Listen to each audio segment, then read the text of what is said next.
So I recently went through something no father should ever have to face.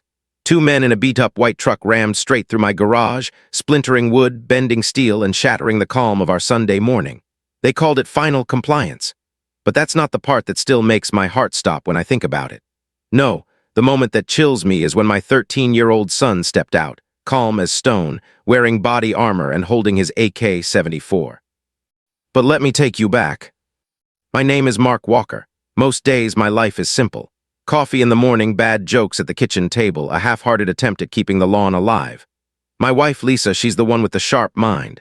She connects the dots I don't even see. And my boy, Cole, 13 years old, quiet, steady, with eyes that notice everything. Some days I swear he's the adult and I'm still catching up. We moved to this neighborhood for one reason: peace. No HOA. No one telling us what mailbox we could use or what flowers we could plant. Our house was our castle, and we guarded that freedom like treasure. That Sunday morning felt like any other.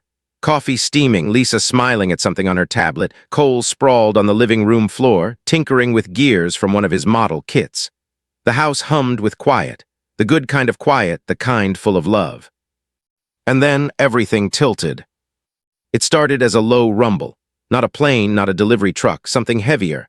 Angrier. By the time I set my coffee down, the sound was already screaming up our driveway. Too fast, too violent. Then came the impact. It wasn't a crash.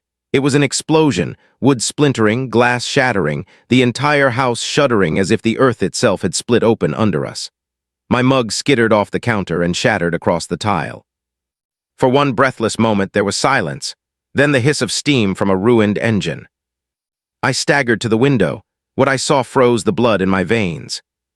A white work truck buried halfway into my garage.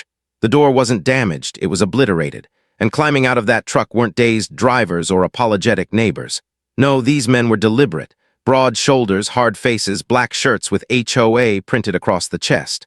One of them carried a baton. The other did too. They looked around at the wreckage like it was just another day on the job. And then one of them tapped his baton against my porch rail. Clang, clang. Clocks ticking, Walker. They knew my name. Lisa whispered behind me, steady but cold. What do they want? The answer came through the door, gravelly and smug. Final compliance. Final compliance, like this was some overdue parking ticket. But we weren't part of any HOA, that's why we moved here. And yet, they had a clipboard, a list, violations written like commandments. Lisa, sharp as ever, called through the door, spelled jurisdiction. The man blinked. He didn't have an answer. He just raised the baton higher. It hit me all at once. This wasn't an accident. This was deliberate. These weren't officers of the law. They were imposters, enforcers, sent by someone who wanted control over us. And they weren't leaving until they got what they came for. And then, from the corner of my eye, I saw movement behind me. It was Cole, my son, no fear in his eyes, no tears, just resolve. He'd pulled on a tactical vest we usually kept for range practice. In his hands, held low and safe, was his pride and joy, his AK-74. He knew every piece of it, every rule of safety, every function. And now, at just 13 years old, he was standing guard over his home. I wanted to tell him to put it down, to go hide, to be a kid. But in that moment, I saw the truth. He wasn't playing, he wasn't posturing, he was ready to defend the only world he'd ever known. And that's when the fear inside me burned away. These men thought they could smash their way into our lives. They thought fear would be enough to make us fold. But they hadn't counted on Lisa's sharp mind. They hadn't counted on a father's resolve. And they sure hadn't counted on a 13-year-old boy in body armor, standing steady with his rifle, staring down the storm at our door. Everyone thinks the scariest part is the crash. The sound, the destruction, the chaos. But it was, not for me. The real fear settled in when I pulled out my phone, thumb hovering over 911, and saw it. No bars, no signal, just a hollow triangle and the words "no service." I whispered it out loud, "no service." Lisa's eyes locked on mine. She pulled her phone, same thing, empty. Dead. She darted to the landline on the kitchen wall, the one we'd kept for storms and emergencies. She lifted the receiver. Silence, not even static, just nothing. The world outside was roaring, but inside all I heard was that silence. Cold, final. That's when it hit me. This wasn't just a couple of hired thugs. This wasn't just intimidation. This was a siege, planned, coordinated. They'd cut us off. Outside, a baton rapped against the siding. Tap, tap, tap, testing the walls like predators circling prey. Lisa's voice cut through the tension, calm, sharp. Stay loud. She slammed her thumb onto the panic button of our truck fob. The horn exploded in the driveway, a scream of sound that made both men flinch. One snapped his head toward the noise, the other cursed under his breath. We had their attention. I crouched low, motioning Lisa back from the window. Keep hitting it. The horn blared again, a heartbeat in the nightmarish silence. The men were rattled, packing, frustrated. The bigger one shouted through the door, his voice gravel on steel. Last chance, Walker. We'll tear it down piece by piece if we have to. I risked a glance through the side window. They were circling now, boots crunching gravel, eyes fixed on the wreck of my garage. That gaping hole in the house, the wound they'd made. They weren't going to give up. They were going to force their way inside. I felt the weight of Cole's eyes on me. He was standing steady, rifle low, every inch the sentinel. 13 years old, but in that moment, more of a man than I had ever been at his age. I swallowed hard and forced my voice calm. Cole, listen. Stay with your mom, guard the back door. If I yell, you lock yourselves in the master bathroom. Got it? He nodded once. No argument, no hesitation. He trusted me completely. That trust hit me harder than fear. Lisa moved quickly, sliding a heavy wedge under the interior garage door, jamming it tight. I shoved a table against it and threw the deadbolt. Every movement was frantic but precise. We were buying seconds, seconds we couldn't waste. And then Lisa froze, her eyes narrowing. The mailbox, she whispered. I blinked, confused. What about it? When I got the mail yesterday, the little red flag was loose. I tightened it. Now look. She pointed through the window. I followed her gaze. The red flag hung crooked again, limp, like someone had touched it, but that wasn't what stopped my breath. At the base of the mailbox, tucked in the bushes, was something small, black, a box the size of a deck of cards, a stubby antenna poking up, a green light blinking like a heartbeat. I whispered it before she could, a jammer. She didn't need to confirm, we both knew. That little box was the reason our world had gone silent. They hadn't just come to intimidate us, they'd come prepared. Lisa's eyes sharpened, the fear in her face shifted to something colder. They left evidence, she murmured. They think they're smart, but they're just bullies, and bullies get sloppy. She was right. For the first time since the truck hit, I felt the smallest flicker of hope. That jammer was proof, real physical proof that this wasn't some neighborhood dispute. It was a crime, a federal one. But proof didn't keep them from breaking in. The men's heavy boots stomped across the gravel, moving toward the garage. I heard the clang of tools, the scrape of metal. They were prying, breaking. Lisa grabbed my arm, urgent now. If they get to the breaker box, we lose power, cameras, everything. She was right. The garage wall wasn't just an entry point, it was the heart of the house. My brain raced. I'm no soldier. I sell accounting software for a living. My biggest fight is usually a sales pitch. But right then, everything narrowed to one focus: keep them out, keep my family safe, find help. I scanned the living room for anything I could use. A fireplace poker, too clumsy, a kitchen knife, useless against two batons. No, this wasn't about fighting them their way. This was about being smarter.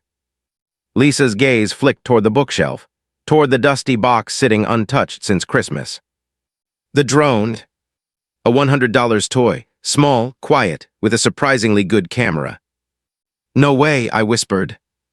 They won't be looking up, she shot back. She was right, they were focused on the garage, focused on brute force. A drone wouldn't just give us eyes, it would give us evidence. I turned to Cole, his eyes lit up. I can fly it, Dad. I can keep it high out of sight. For a split second, I wanted to say no, to keep him out of it. But then I looked at him, steady, calm, determined. This was his way to fight, his way to protect us without pulling the trigger. Do it, I said, my throat tight. But stay low, stay away from the window. If you hear anything, drop it and move. He nodded, got it. He passed me the rifle with careful hands. Watch my back. Always, I whispered. He disappeared upstairs, slipping the drone out his window. A faint whir filled the air. The screen lit up with shaky footage, sky, trees, roofline, then it steadied. The truck. The two men clear as day. We had eyes. Lisa pulled up the feed, her fingers flying across her keyboard, syncing it with the doorbell camera. We had the front porch recorded, the men's voices, their threats. Now we had the garage, the tools, the crowbar. They were building our case with every move, and they didn't even know it. The bigger one grunted, slamming his shoulder into the door. The other cursed, jamming the crowbar harder. The wood groaned. My hands clenched around the rifle, not raised, not pointed, just ready. Lisa's voice whispered beside me, low but fierce. They don't know it yet, but this is already over. Everyone thinks courage feels like fire, like a battle cry, but it doesn't. It feels cold. Ice in your stomach, your hands steady when your heart is breaking apart inside. That's what I felt when I looked at my son, rifle low, jaw set, eyes locked on the garage door, and realized I had to leave him behind.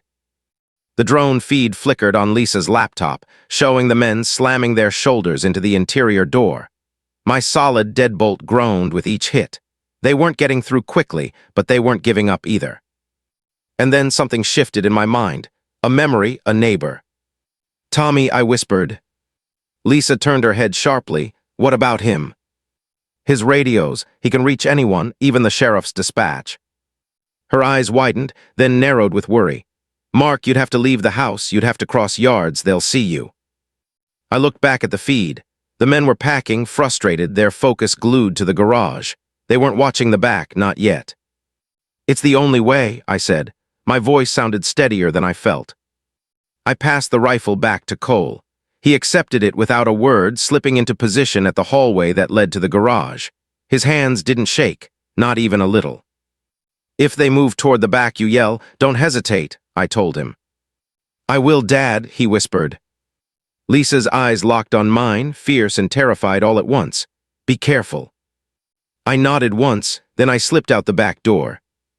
The world outside felt wrong, too still. Every rustle of leaves sounded like thunder. I crouched low, sliding along the fence line, my body tense as a wire. The grass brushed against my knees. The air was cool, but sweat slicked my neck. Every step felt like an eternity. Behind me, the house loomed, battered and scarred by the truck. Ahead of me, 2 backyards and Tommy's antenna forest, the strange, spindly towers he'd built like a Cold War bunker. I moved fast but silent, a ghost through my own neighborhood. Somewhere, a dog barked. A lawn mower started up, absurdly normal, like the rest of the world had no idea what was happening just a few hundred feet away. I slipped through a gate and into Tommy's yard. There it was, his shack. A converted garage, its door open. Inside, the glow of radios lit his wiry frame. He was hunched over a console, headphones on, humming to himself. I tapped on the doorframe. Nothing. He didn't hear. I tapped harder. He spun, startled, eyes wide when he saw me crouched and breathless. "Mark, good Lord, man, you look like you've seen a ghost." "Tommy," I rasped. "I need your help, emergency." The hobbyist melted away. The engineer took over. He ripped off his headphones. "What's wrong?" I gave him the 30-second version. The truck, the men, the batons, the silence of our phones. His face hardened with each word. "Cell jammer," he muttered. "Dirty pool, federal offense." His hands flew across dials, switches, knobs. "Okay, we'll do it this way." He grabbed a microphone, his voice crisp, professional, urgent. "Whiskey 2, November Golf X-ray calling county dispatch. Do you copy?" Static hissed, my stomach twisted. What if it didn't work? Again, county dispatch, this is Whiskey 2, November Golf X-ray. Urgent traffic. And then, a voice, clear, calm. "W2NGX, this is dispatch. We read you. What's your traffic?" Relief crashed over me, so hard my knees nearly buckled. Tommy didn't miss a beat. "Dispatch, I'm relaying a third-party report. Home invasion in progress. 2 male suspects armed with batons have rammed a vehicle into the garage of 142 Ridgeway. Homeowner and family inside. Communications down due to suspected jammer." There was a pause, then the dispatcher's voice sharpened. "Copy that. Units en route. ETA 6 to 8 minutes. Advise homeowner do not engage suspects." 6 to 8 minutes. It felt like forever, but it was hope. Tommy relayed the message to me, pressing a spare handheld radio into my palm. "Stay on this channel. I'll keep them updated." I gripped it like a lifeline. "Thank you, Tommy." "Don't thank me yet, just get home safe." He keyed the mic again, his eyes fierce. "Dispatch, be advised, suspect vehicle is a white work truck, front end severely damaged." Another voice crackled in, another ham operator. "This is Pete down on Oak. I can block the south turn with my tractor if deputies want. Copy, citizen. Stand by off roadway, dispatch replied. Neighborhood watch, analog edition. Ordinary men rising up when it mattered. I turned back toward my house. 8 minutes I had to get back. The yard stretched before me like a battlefield. Every step back was agony. My lungs burned, my heart pounded, but I moved, silent, fast, desperate. I slipped through the back gate, crept to the window, and froze.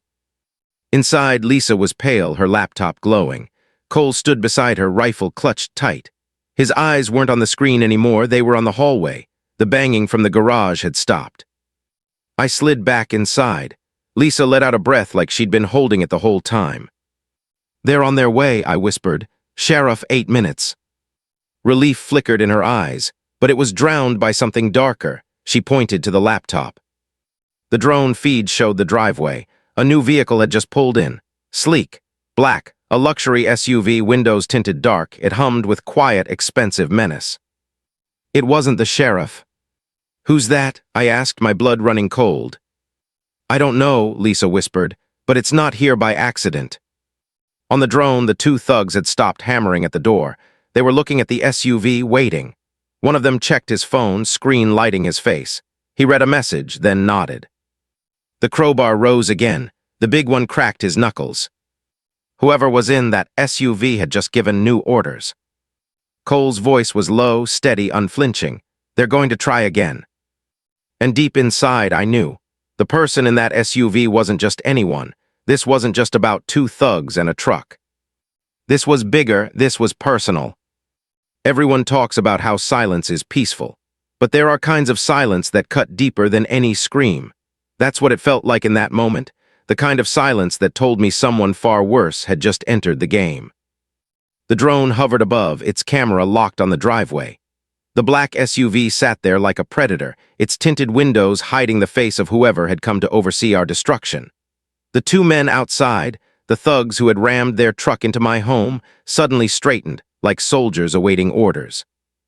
The smaller one glanced at his phone. The glow lit up his face, harsh and pale. He read something quickly, then nodded at his partner. The change was instant. Their frustration was gone, replaced with grim purpose. The crowbar was back in hand. The big one rolled his shoulders, cracking his neck like a fighter stepping into the ring. They weren't improvising anymore. They'd been told what to do. They're going to try again, Cole whispered. His voice was low but steady, like he had already accepted what was coming. And for the first time, I wondered, who was behind those tinted windows? Lisa's face was pale, her mind racing. Whoever it is, they're in charge. And I knew, deep down I knew, the shirts with ECA, the forged notices, the arrogance of it all. It pointed to one name. Karen Johnson, I breathed. It has to be her.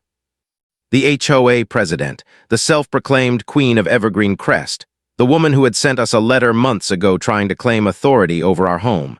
She wasn't the type to sit back and wait. She was here, watching, directing. Lisa's lips pressed tight. Then she just made the biggest mistake of her life. I frowned, confused, but then I saw it. On the drone's zoomed-in feed, the smaller thug still had his phone out, and the sun-blessed golden afternoon sun was bouncing off the screen. A glare, a reflection. Wait, zoom, Lisa muttered, fingers flying across her trackpad. She adjusted contrast, exposure, tilt. The image grew grainy, distorted, but slowly the text began to emerge. 3 words. Final compliance. That was it, the order. A direct command from whoever sat in that SUV. My breath caught, save it. Already did, Lisa said, her voice tight. She copied the screenshot twice, then again, backing it up to multiple drives. It was undeniable proof.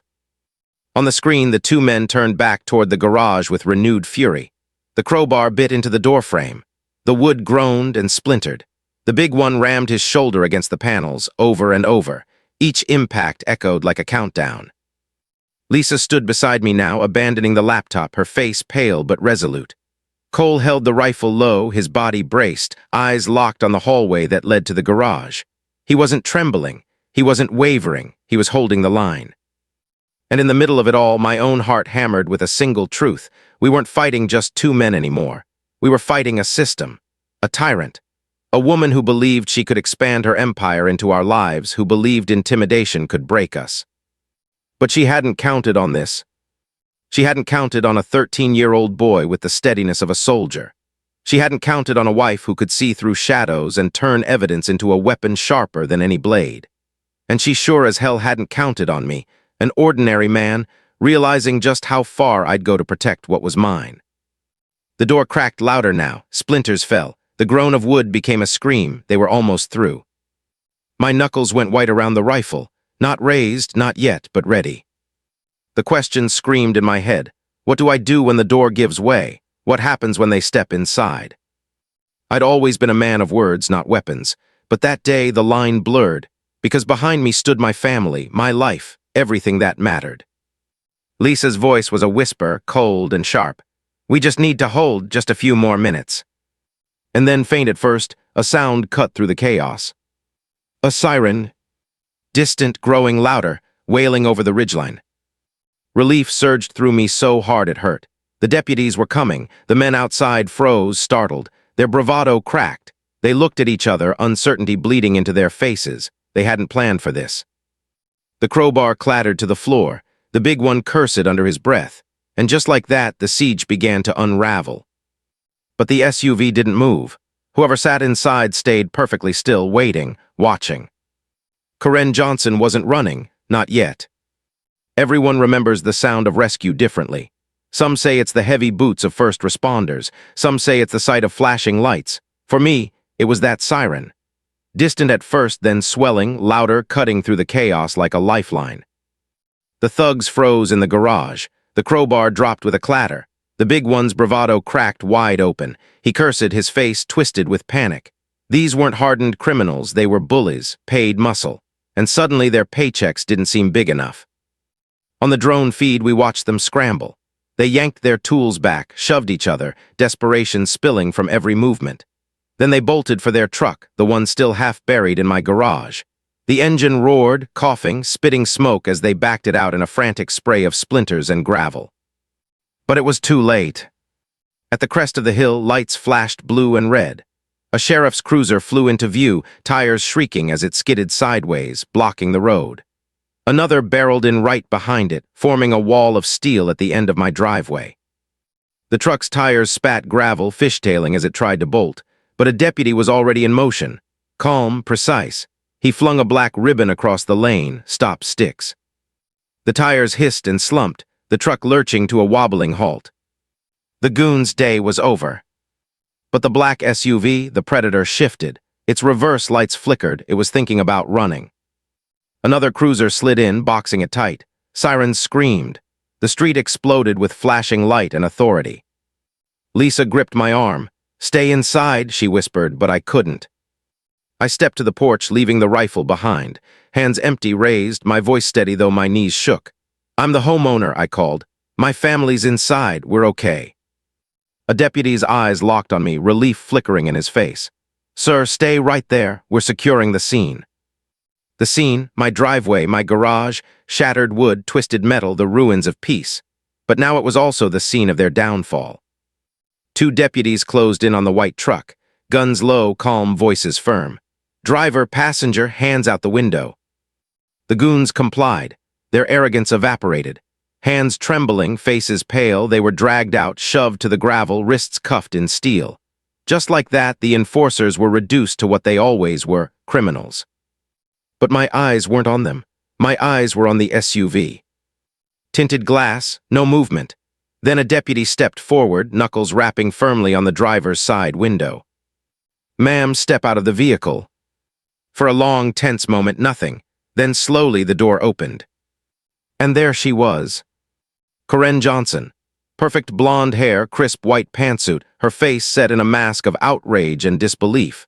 She stepped out like the deputies were beneath her, like she was the queen of some tiny empire, and they had dared interrupt her court. "Officers," she said, her voice dripping condescension. "There must be some mistake. These men work for a contractor of mine." The deputy didn't flinch. "Ma'am, stay right there." From the porch I could see it, the thin veneer of control in her face. But it was cracking. She hadn't expected this. She'd expected intimidation, submission, silence. not flashing lights and deputies boxing her in. Lisa stepped out beside me, her laptop clutched to her chest. Her voice was calm, steady. "Sergeant, you'll want to see this." She turned the screen toward him. First, the doorbell footage, the truck slamming into our garage, the men threatening us, demanding final enforcement. The sergeant's jaw tightened. Then drone footage, the men with crowbars, the SUV parked like a shadow behind them. The message, zoomed in, grainy but undeniable. Final compliance. A direct order. The sergeant's eyes flicked from the laptop to Karen. Her face shifted from arrogance to a flicker of fear, just for a second, but I saw it. "Ma'am," he said, voice flat, "we're going to need you to stay put." Behind him, another deputy walked from the bushes near the mailbox, holding up a small black box with a blinking antenna. "Sarge, you're gonna want to see this. Jammer." The sergeant nodded slowly. "Of course it is." He turned back to Karen. "Using one of these is a federal offense." Her mask cracked. "This is ridiculous," she snapped. "I am the president of the Evergreen Crest Association. I have a right to enforce community standards." The sergeant didn't blink.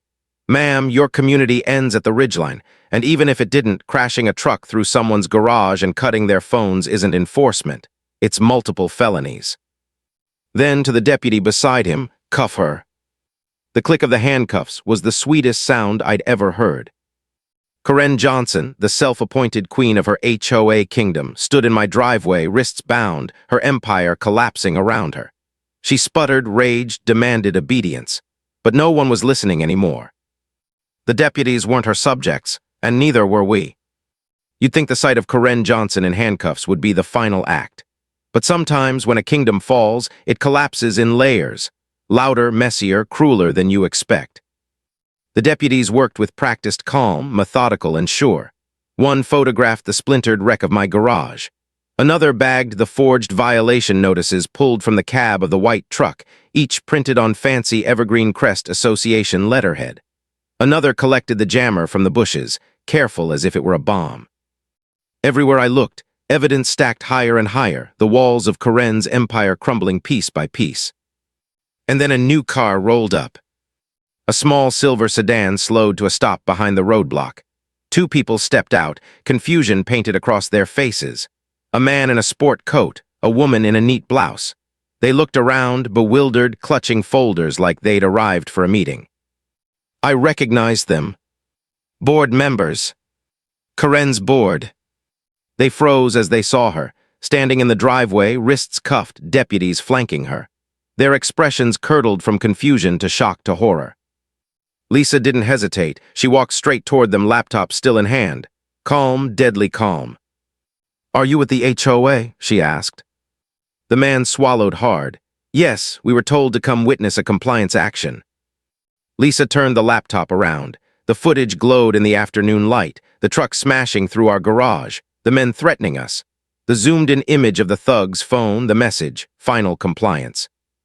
"Your president," Lisa said evenly, "ordered these men to attack my family on your letterhead with your name attached." The board members paled. The woman's hand shook as she covered her mouth. The man stammered, eyes darting between the deputies and Karen.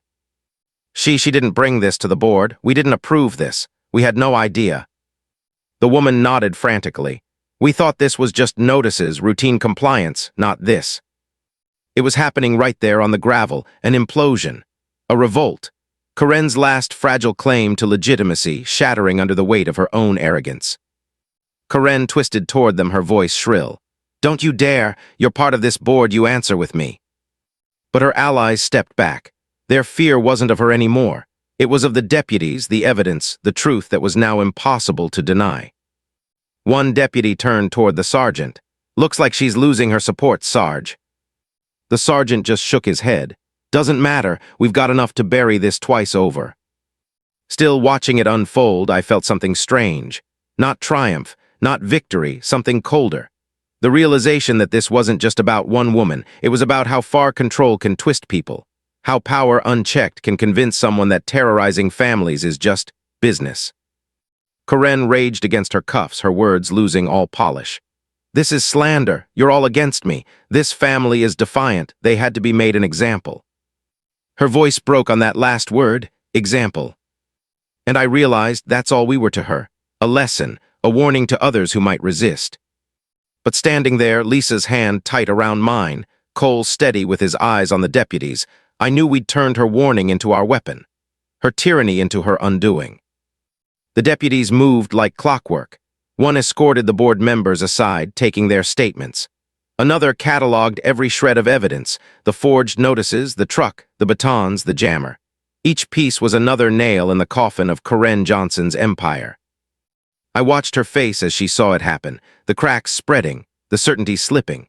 She had built her power on intimidation, on fear, on silence, and here it was, all documented, all recorded, all unraveling in front of her. Lisa leaned close, her voice low. She underestimated us. She thought fear was enough.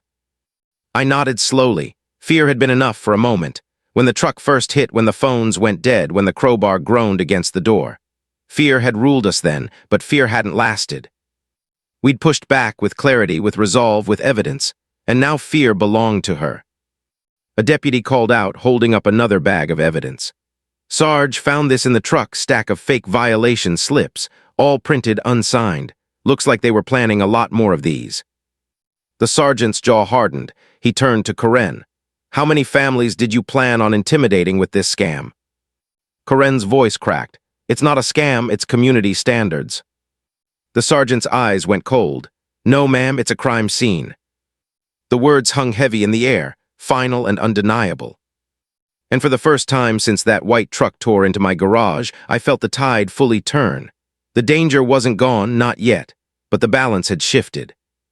The enforcers were in cuffs. The queen was dethroned, her board, her kingdom, her illusions of control, collapsing in the light of truth. And in the middle of it all, my son stood steady, his young face carved with a strength far beyond his years. He hadn't fired a shot. He hadn't needed to, but he had stood his ground and he had witnessed the fall of a tyrant. Most people think the story ends with the handcuffs, the flashing lights, the sheriff's cruiser pulling away with the tyrant in the back seat. But that's not how it works in real life. The adrenaline fades and you're left with rubble, splintered wood, shattered glass, and questions that keep you awake at night. The deputies stayed for hours that day. The Sergeant Miller was steady, his voice calm but edged with disbelief at the scope of it all. In 20 years I've seen HOA disputes, he muttered, shaking his head as he logged evidence, but nothing like this. They took everything. The jammer, the batons, the forged notices, even the SUV and the truck, both hauled away on flatbeds like exhibits in a trial waiting to happen. Lisa handed over her laptop, every file carefully backed up. Cole uploaded the drone footage 3 times, insurance against accidents.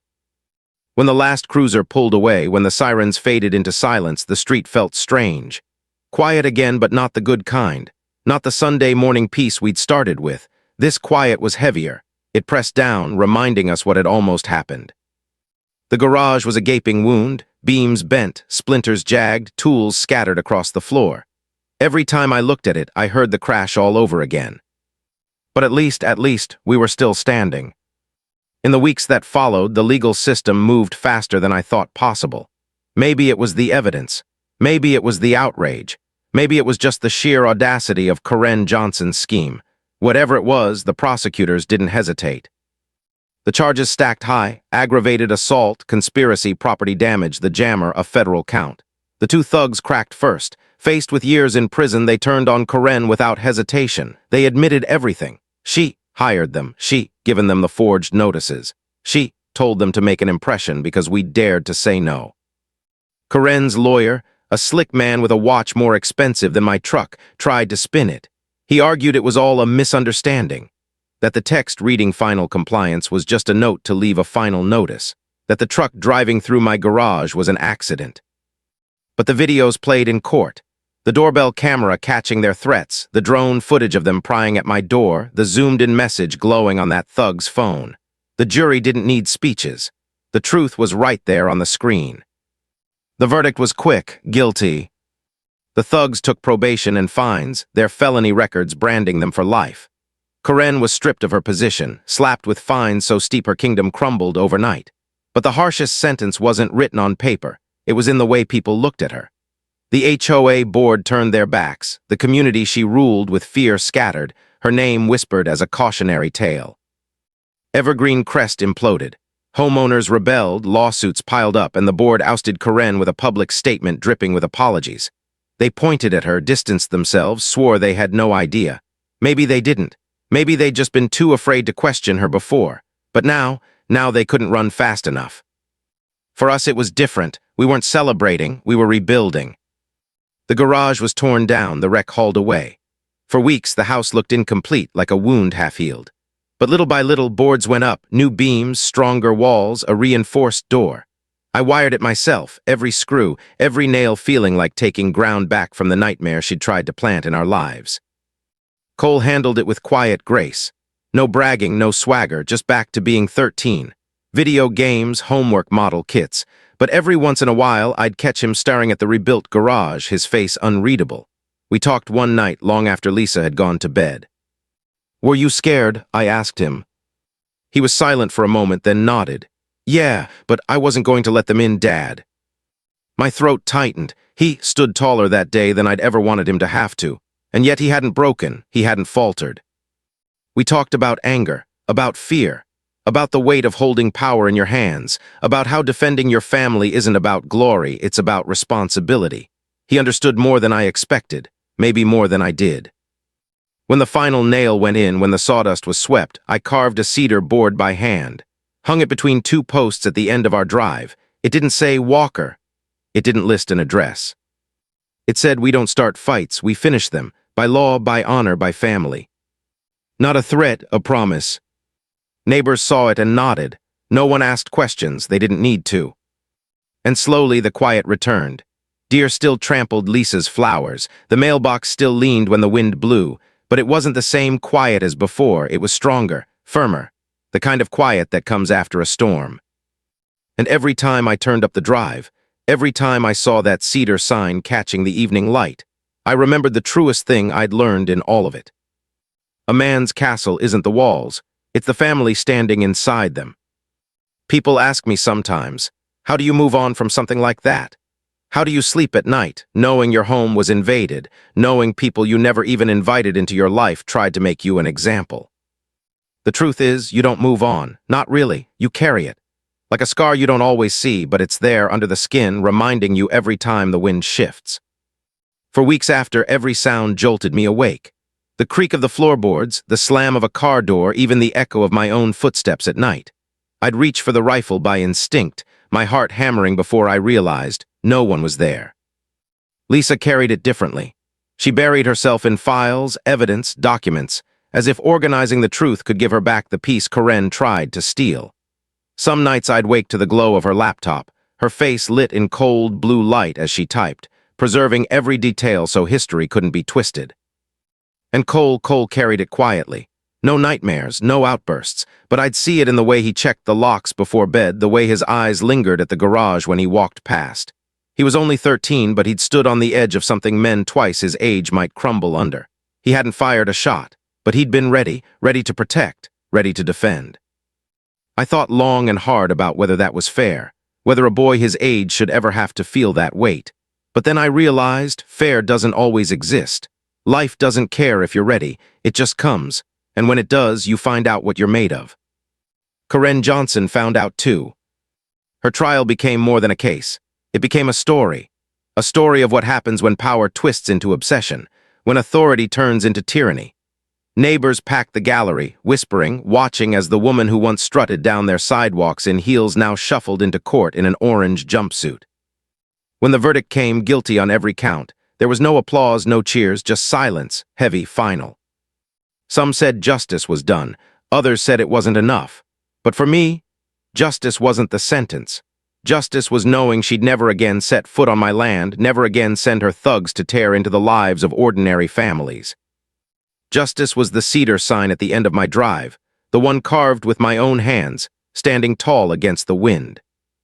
Time passed. The garage was rebuilt, stronger, reinforced. The scars on the driveway faded under new gravel. Neighbors began stopping by, not out of fear anymore, but with casseroles, with handshakes, with quiet words of solidarity. Some had been silent before, too afraid to stand up to Karen. But now, with her gone, they found their voices again. And me, I found something else. I found that strength isn't always loud. Sometimes it's silent. Sometimes it's a boy steadying a rifle in shaking hands. Sometimes it's a woman pulling truth from shadows and holding it like a torch. Sometimes it's just an ordinary man stepping onto his porch with nothing but his voice, refusing to be broken. That day changed us, but it also defined us. I still remember the moment the deputies took her away. Karen turned in the back of the cruiser, her eyes burning holes into me. Even in cuffs, she tried to hold power, tried to make me feel small. But I didn't, because I'd seen what she really was, a tyrant without a crown, a predator without claws, and when the lights flashed red and blue across her face, it wasn't her power I saw, it was her end. Now, when the sun sets across the ridge and the house glows warm, I walk the drive and see Cole out back, hammering together a treehouse with boards left over from the rebuild. I hear Lisa humming in the kitchen, windows open, her voice drifting like it used to before fear tried to silence it. And I breathe. Deep, steady, free. Because in the end, this wasn't just a story about a fake HOA or a broken garage.